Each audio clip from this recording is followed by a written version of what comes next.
Hi everyone, welcome back to the channel. So in today's video, obviously I'm going to be talking about the latest events in regards to Prince Harry, and as always I give you my thoughts, my opinions, whether it be professional and personal in regards to what is going on within the royal family. I'm also going to be doing a little bit of a palate cleanse because I will add in that obviously King Charles has had his garden party and Prince William has been out and about as well, so it's been lovely to see that he's been out too. And it's lovely to see King Charles looking really happy as well, which is really lovely to see given everything that's going on for him. So if you want to join me in this video, please don't forget to like, and if you haven't subscribed already, please think about doing so you do not miss future uploads going forward. And if you don't know what to do by now and you are new here, that is grab your drink of choice time. And as always, I ask you guys out there to drop in your videos, which is grabbing your drink of choice and of course adding a little something because it's 5 o'clock somewhere. The email is going to be going across the bottom here now. So if you want to join in this, as many of you have done, and you can be as creative as you possibly want, you can add yourself, you can add your fur babies, or anything, as long as it's respectful and as long as it adds the caption of 5 o'clock somewhere and adding a little something and grabbing your drink of choice. It's been wonderful to see all the creative ways all of you are so creative, and thank you to everyone who watches these and gives the amazing feedback that you do. So that being said, here is the newest one and I will see you in a minute. It's that time of day that we hear Em say that familiar sound, "Let's gather round." But instead, it's me. The clock says 3, so grab your drink.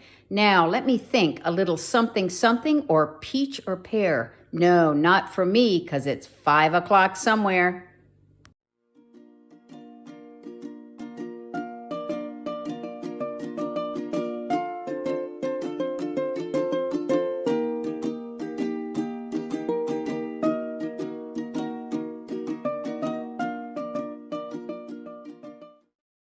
So, Harry has turned up in the UK, as we now know.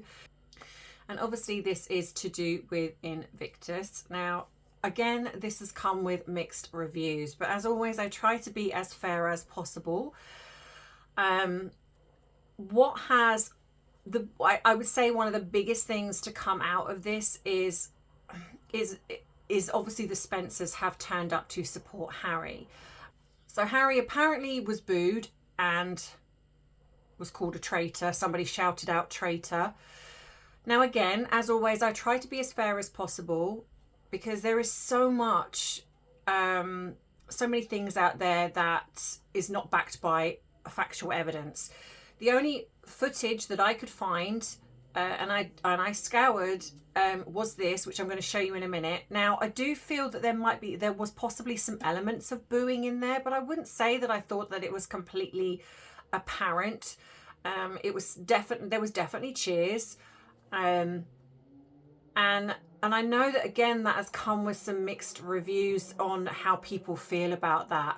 But I think that what we've got to look at, and again, always being practical. So I'm going to show you the video first and then I'm going to go from there. So here's the video now.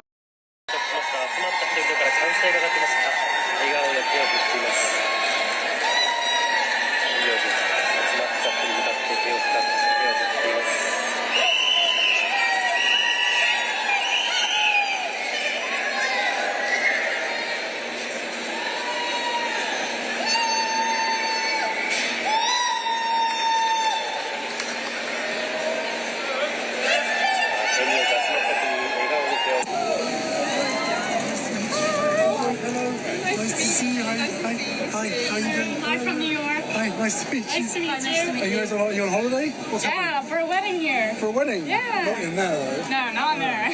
Hi, nice to see you. You've got 2 cameras. How have you got 2 cameras? It doesn't even make sense.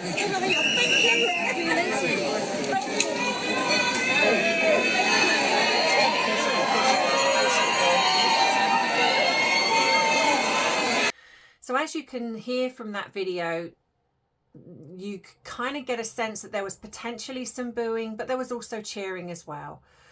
So I think that I certainly didn't hear someone shout out traitor. I have tried. So if anyone has got that footage, because I'm not saying it didn't happen, but I like to look at what I see for myself. And I haven't seen any mainstream media pick up on that. There was one, I think, that someone said, "Oh, is that traitor I hear being shouted out?" But I think that was more sarcasm. But I haven't heard anything being said in regards to that. Do I think he's a traitor? Absolutely. But did I hear that being shouted out? No. But like I say, I'm not saying that didn't happen. But I haven't seen any evidence of that. And I do feel that we, you know, sometimes we've got to be careful, because there is so much that, in a way, the things that we want to happen, it's almost like we want to manifest that, and it doesn't happen. So the fact that Harry has got cheered, of course the cult squad has been out going, oh, for all the people who say that Harry and Meghan are hated, you know, this shows that he's not. Come on, we've got to be logical here, which I know that they don't particularly seem to have a logical brain in the way they think. No matter who you are, there's going to be fans. We're not are we that naive to think that Harry doesn't have a fan base? Of course he does. There are people out there that don't like Harry and Meghan, as in, like, they're not fans of Meghan, so they don't like them together, but they still support Harry. There are still people that believe in Harry, that want Harry to divorce Meghan. I think if Harry had turned up with Meghan, I still think there would have been people out there cheering. I absolutely do, because they do have a fan base. Now, when you think of how many millions of people live in this country, it's not huge. But it's the same as when anyone goes out. I mean, I'm not being funny. If we're putting it in context, you have people that go to prison for things, and they still have people writing in wanting to marry them. They still have people that are fans of them. So no matter whether we like Harry, don't like Harry, the fact that he's done what he's done, unfortunately, some people are going to see it differently, and they're going to still like him as a person. It doesn't change the fact that he's done what he's done. Again, what angers me is how it's portrayed in the media.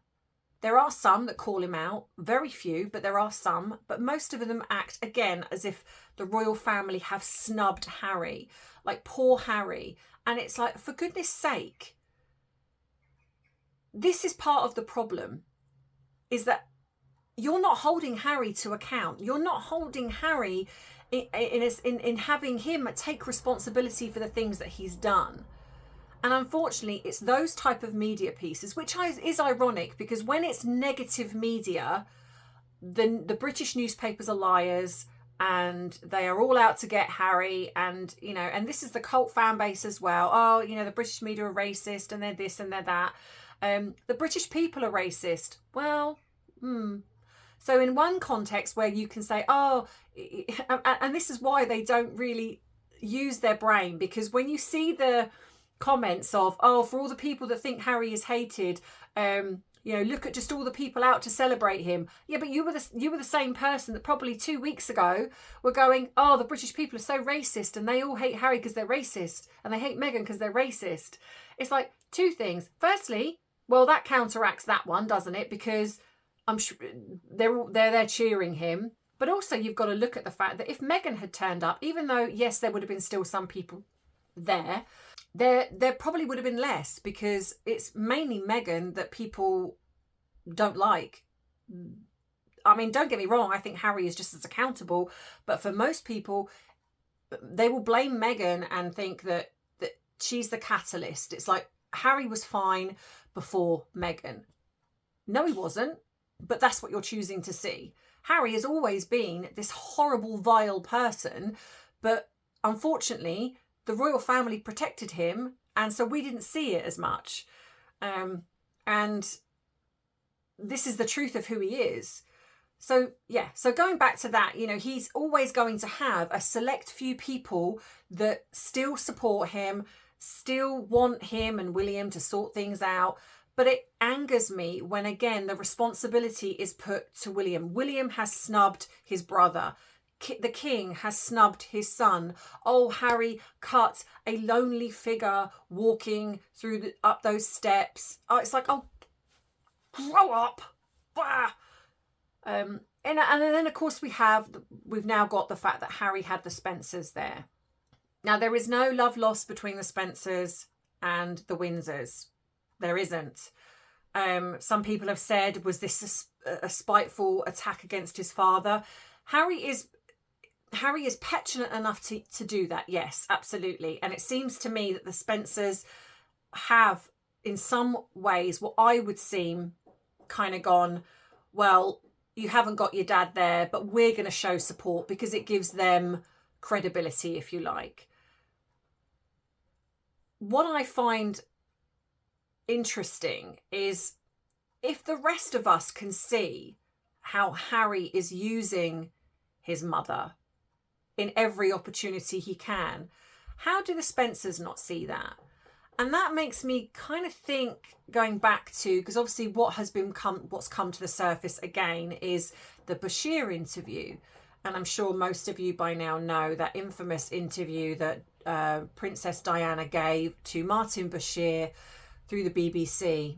And obviously Charles Spencer was dragged into this circus because some people were saying that he conspired against his sister to get this interview done.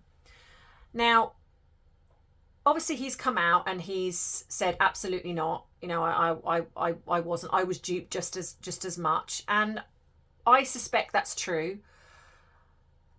But I think if we're going to go a little bit deeper in that, given how much the Spencers do not like the royal family, you know, this is going right back to Diana's dad not wanting them to marry.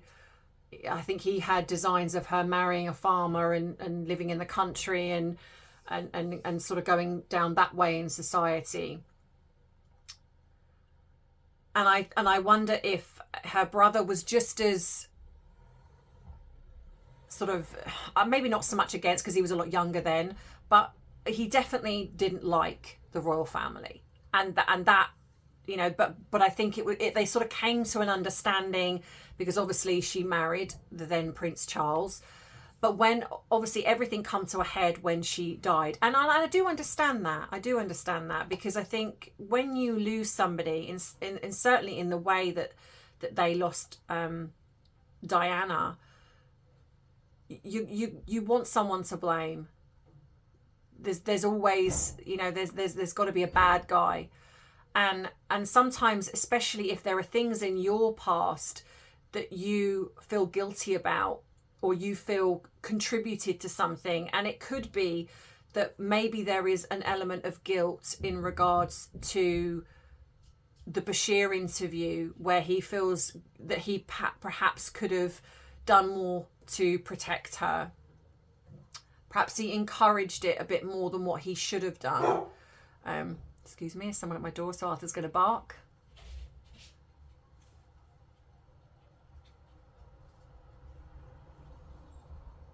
Okay, stopped. Then in a way, by projecting that onto the anger and guilt that you feel onto the royal family, you can understand. Excuse me.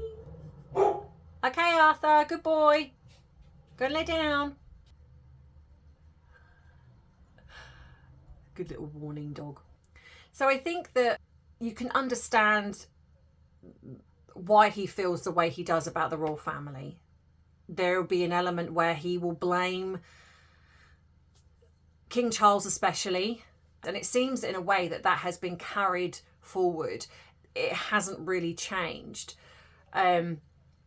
So then we have this opportunity where we have the Spencers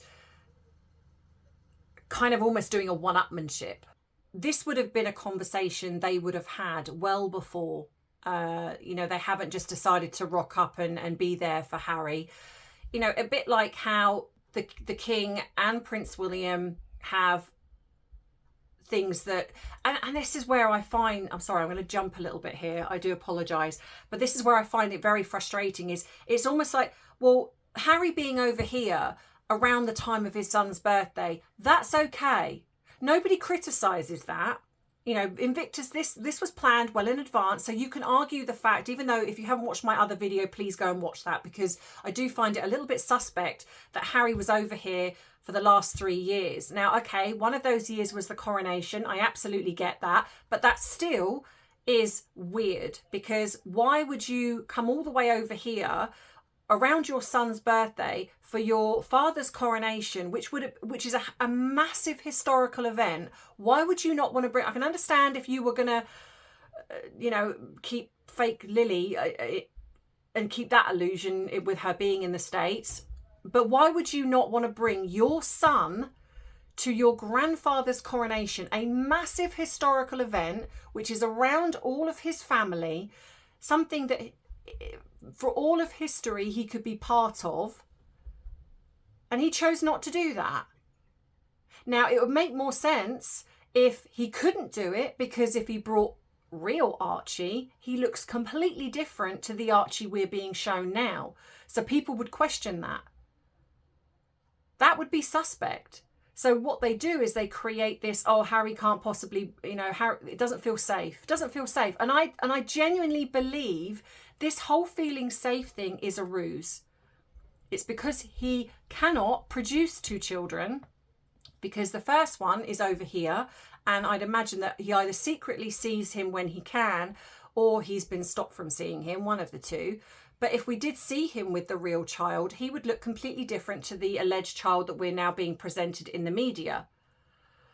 So anyway, so the fact that for 3 years he's been around over here around his son's birthday, and he's not included his son in his coronation, nobody critiqued that. Nobody said a word. No one in the media said how weird it was that Harry had an opportunity to bring his son to one of the most historical events that we'll probably won't see in a very long time, because he's certainly probably not going to be invited to his brother's coronation, and he let his son miss out on that. That in itself, aside from all the other things that we know, to me is a massive, massive red flag to say that Archie doesn't live with them. Archie is here in the UK, and I know that some people believe that either no children exist, but I have done other videos on this, and it does explain why I do believe there's a real Archie. I don't believe there's a real Lily, but I do believe there's a real Archie. But I think that in itself shows that there is something wrong. There is a huge lie, because why would you not bring your child to a coronation? So that's 3 times he's been over here around his son's birthday. So aside from that, he's you know, this is arranged well in advance. But that's okay. So he would have had conversations with the Spencers, and they have obviously said, you know, yeah, well, if your dad isn't going to bother coming, then we'll turn up and we'll support you. And again, I understand it's family. If we're going to look at both sides, I can understand why people are angry about it, but I can also understand why people have said, well, it's quite right. He's you know, they're Diana's family. Diana was his mum. So I get that. But in a way, this also shows you that the Spencers, I feel, are possibly looking at this as a one-upmanship rather than actually looking at this and holding Harry accountable. Because again, anyone that uses their brain and critical thinking would look at Harry. He's not a child, he's a grown adult, and he has chosen to be very public in his vitriol against his family. I don't believe there is a person that, even if you want to look at that in the area of you and I, that's the equivalent of you having a son or daughter, brother or sister, that goes on Facebook, Instagram, TikTok, YouTube even, publicly slating and lying you as a family, you as a parent, you as a sibling. Can you tell me anyone that would be okay with that.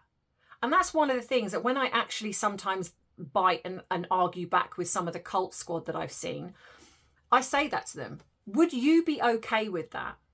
If your son or daughter or your sibling decided to go on social media lying and slating you rather than talking to you privately, would you be okay with that? Of course you wouldn't. And they don't answer that. I usually get the usual, or you're just being racist or blocked or whatever it is, because there isn't any argument that makes that okay. Even if some of it were true, the fact that he's still done it publicly rather than actually talking to them behind closed doors and saying, look, I really want to sort this out. He's chosen to air it publicly. And the Spencers would know this. We have Meghan, who is, from what we've gleaned online, somehow conversing with the spirit of Diana, which I find the most troubling and worrying aspect of the way there's been very worrying things of how she's behaved in regards to Princess Diana, but the fact that she's now convincing Harry somehow that she's talking to her as if Diana would choose to speak to Meghan, but she wouldn't choose to speak to Harry or William even. But no, she's randomly decided to speak to Meghan. If Harry does believe that, then that shows you really how far down the rabbit hole he's gone. But the Spencers would also know this, so it's very possible that they've come out to support Harry because Harry's here on his own. I do wonder if Harry was here with Meghan, whether they would have come. I don't know. So, of course, all we've seen is, oh, look how amazing Harry is. But, oh, how sad that the family couldn't even be bothered to turn up. Again, I would ask every single one of those journalists who wrote the piece that the pathetic, sycophantic piece that they do, if one of your family members had done exactly what Harry has done, would you invite him? Or would you go and see them? Probably not. And in a way, it's no wonder that Harry doesn't hold himself accountable when nobody else seems to. The media just go, oh, poor Harry. The arrangements of the King and the arrangements of Prince William are well in advance. And you know what? Even if they weren't and they just decided that they didn't want to go, can you blame them? Because I don't. And you know the other thing I'm sick of hearing as well, I'm going to rant now, is I'm sick of hearing about how Harry is almost like Invictus is solely Harry. People seem to forget very quickly that Harry firstly stole the idea of Warrior Games. Now, okay, I don't blame him for taking an idea. But the way the media portray this is almost like Harry had this great idea and it was almost like it's never been had before. No, Warrior Games was well established and going very well. So Harry went across, saw that, thought, oh, what a great idea, came back and pitched it. And in a sense, he had an idea. And in a sense, he took something that worked and decided to capitalise on that over here. Now, again, it's a great idea and I certainly don't discount that. But it wasn't all on him. They make it seem as if he then got his hands dirty. He literally got in there. He literally lifted it up from the ground up and he did it all himself with no help from anybody else. What utter tosh. What utter rubbish. Not only the fact that it was just an idea that which is easy for someone to go, we could all do that. If we've got people with millions in the bank and the ways and means to create something, I've got loads of ideas. If all I need to do is go, do you know what? I've got a great idea. What about this? And then have someone go, yep, that's great. Let's do it. Well done, Harry. Well done, you.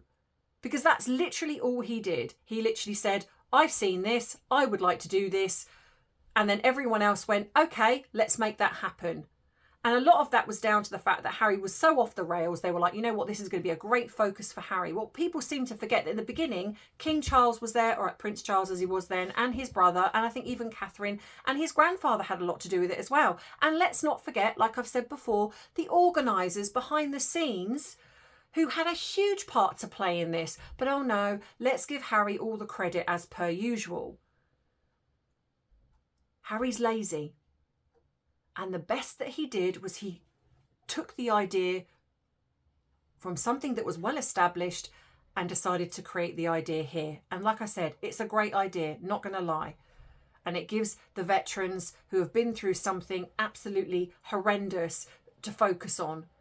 But now it's come away from that. It's the Harry and Meghan show. It's not even about the veterans anymore, which is why I strongly have supported Mike Tyndall possibly being part of that. Palette cleanse. So I thought I'd show you a few photographs from the garden party and how dapper, handsome, beautiful they all looked. It was lovely to see King Charles smiling and everyone having a wonderful time and just a lovely break from those two. So you are welcome. Oh yes, and this is 1947 garden party. So King Charles has now made the announcement, well, it's come out as an announcement that Harry has been stripped of his Colonel-in-Chief of the Army Air Corps, and it's been given to Prince William. Now, of course, again, the media that comes out is, oh, Prince Harry cried. Really? Firstly, he didn't deserve that anyway, given the fact that he's lied, in all honesty.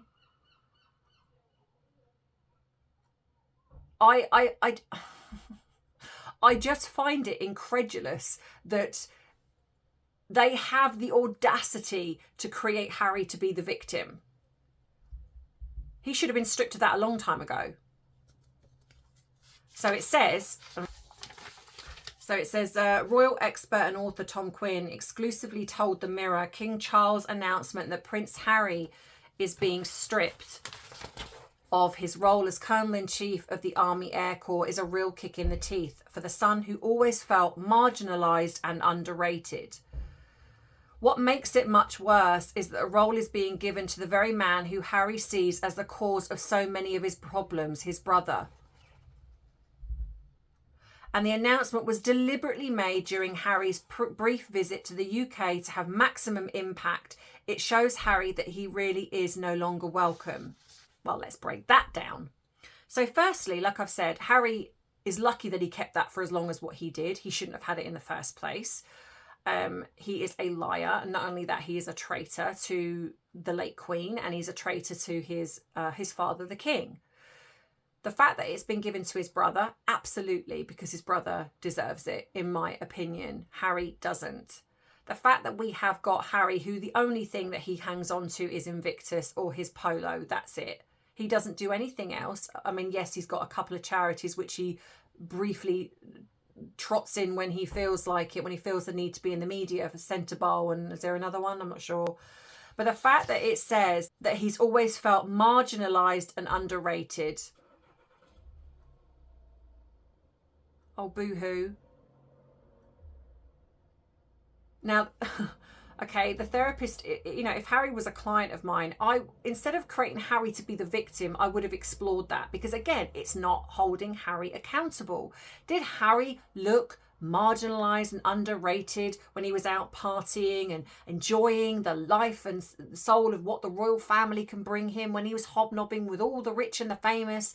And the fact that he's got the platform that he's still got because he's a prince of the UK. Did he ask to be born into that role? Of course not. But could he have left at any point if he really hated it? Absolutely. Did he? No.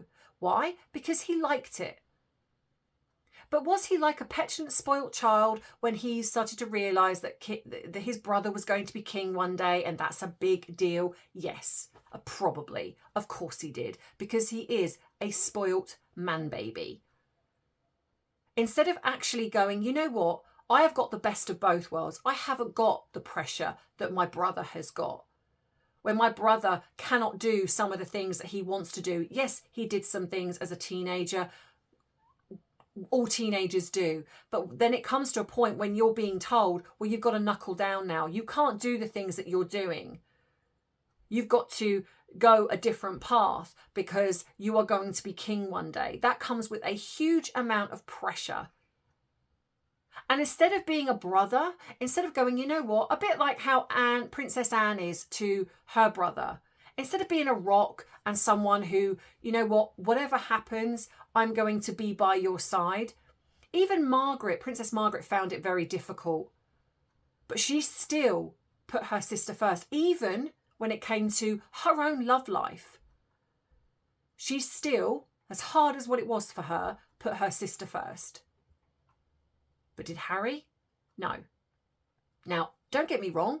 I understand that sometimes it must be difficult to be in the shadow of somebody that is going to be a king. I no one, unless you are in that position, can understand what that feels like. I suppose the bare minimum if we're going to look at this, is if you have got someone that you feel in the shadow of, whether it be in your family because they're more popular, prettier, handsome, better job, or whatever it is. But what you do is that you find a way to shine yourself. But what Harry's done, instead of finding his own path, in finding something, like in a sense with Invictus, taking Invictus and really doing something with that to the point where it shines. Finding the right partner that you can shine with. Carving your own place in the world. No, what Harry's done is he's cried victim, and he's used people, used Invictus as a means to an end, to get the luxury lifestyle that he desperately craves, that he doesn't have as much anymore. He complains and whines and whinges instead of actually going, you know what, this is my life. I am far more privileged than what a lot of people are out there. And I'm grateful for that. And then finding his own path. No, we've got victim Harry. Poor me, Harry. The world owes me, Harry. My brother owes me. My father owes me. Everyone owes me. And to say that his brother is the cause of so many of his problems, no. Harry is the cause of his problems. That's it. Harry has made the choices he's made. There is no one standing over him forcing him to do Oprah. There is no one standing over him forcing him to write Spare. Well, okay, some people might argue that Meghan probably was there, but I think that he was just as bad. Meghan was probably there feeding it all to him as well. But he chose to do this. He chose to marry someone like Meghan without actually listening to his brother, who said, give it some time, wait a while, get to know her first. But he rushed the marriage, whether it's because she was blackmailing him or she was pretending to be pregnant, whatever it is, he made the choices he made by getting into bed literally with a narcissist. And that's on him. It's not on his brother. And I am so sick and tired of the media and the journalists not doing their job properly and creating Harry to be the victim in this. He is not the victim. Not even close. I'll stop ranting now. The media, no, they were there. They were part of it. They were the ones taking the pictures and then putting it on the front. Oh, Harry on the front line instead of, oh, Harry at a training camp. Oh, yeah, Harry, go running towards that Apache helicopter. Make it look like you're getting in that Apache helicopter and going off onto the front lines, while there are veterans that have literally lost their lives, lost limbs, lost family members. There are families out there that have lost a daughter, son, brother, whatever it is, husband, wife, that weren't playing at being in the army or in the navy or wherever they were positioned or stationed. They weren't playing at that. They were living it every single day. And Harry has the audacity to and then to write these things of Harry was crying. Harry wasn't crying because he's lost something. Harry was because he cares. Harry was crying because it's another little chip away at the ego of Harry. that the royal family are distancing themselves and saying, you have done too much, you have gone too far. And quite rightly so, in my opinion, quite rightly so. So that being said, I just want to quickly say that I do apologise.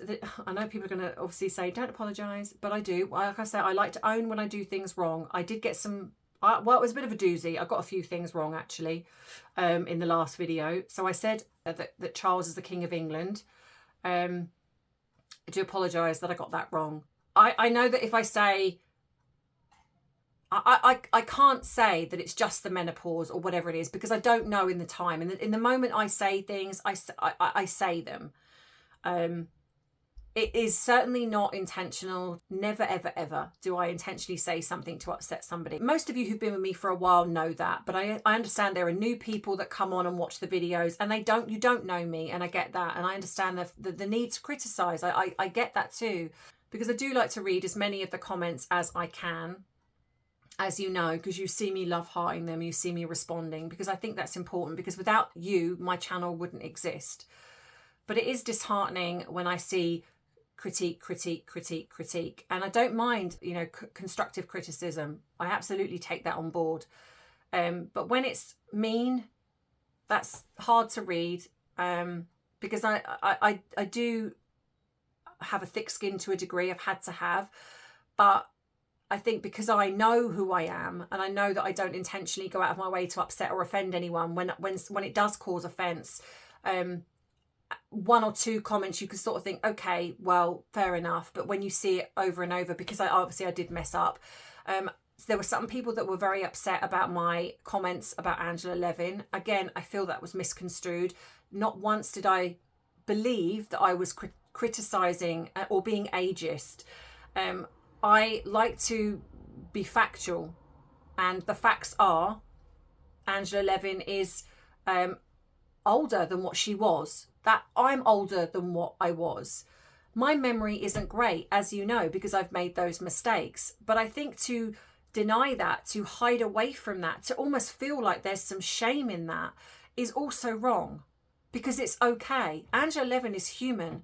She's going to make mistakes. I'm human. You all are. We're going to make mistakes. I don't want to hide away from that. I don't want to feel ashamed that I, you know, to do a video and to, you know, to hide the fact that I'm going through the menopause, to hide the fact that sometimes I struggle. I know that a lot of you don't always want to hear that, but that is the truth.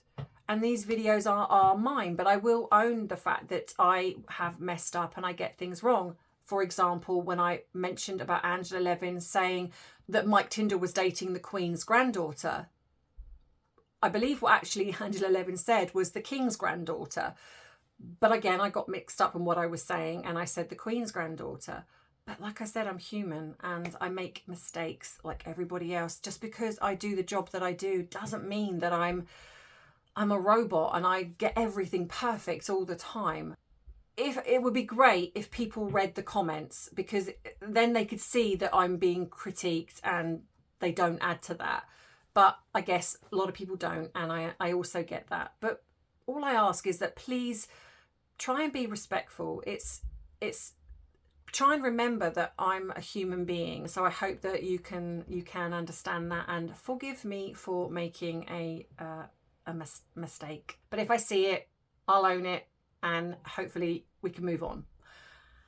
So if you like this video, please give it a thumbs up. If you haven't subscribed already, then please think about doing so, because it does help the algorithm, and also you do not miss future uploads. If you would like to treat me to a cup of tea because you are wanting to support what I'm doing here in regards to giving free therapy to people who struggle financially, then that would be wonderful. It's not necessary, but it does also help. Please always look after yourself first and foremost, though this is just for the people that want to support but don't really want to do it in the other ways. If you want to buy my merchandise, you can. All the links that you need to everything is in the description box of every single video. My other platforms that I'm on, if I'm supporting a channel, that will also be there. So rather than me sort of listing things off here, just know that every single link is going to be in the description box of my videos. There are also some links in my bio of the YouTube channel. So you can look there and see everything that you need to know. If you are struggling and you want to email me, my email address is across the bottom there. Don't forget, if you want to join in the drink of choice video, please send that to me also. But yeah, so going forward, I hope that you have a great rest of the weekend, whatever you are doing. And as always, I know that you know this by now, but I'm going to say it anyway, is that I love you, I appreciate you, but most of all, I respect you. So take care, and I'll see you soon. Bye-bye.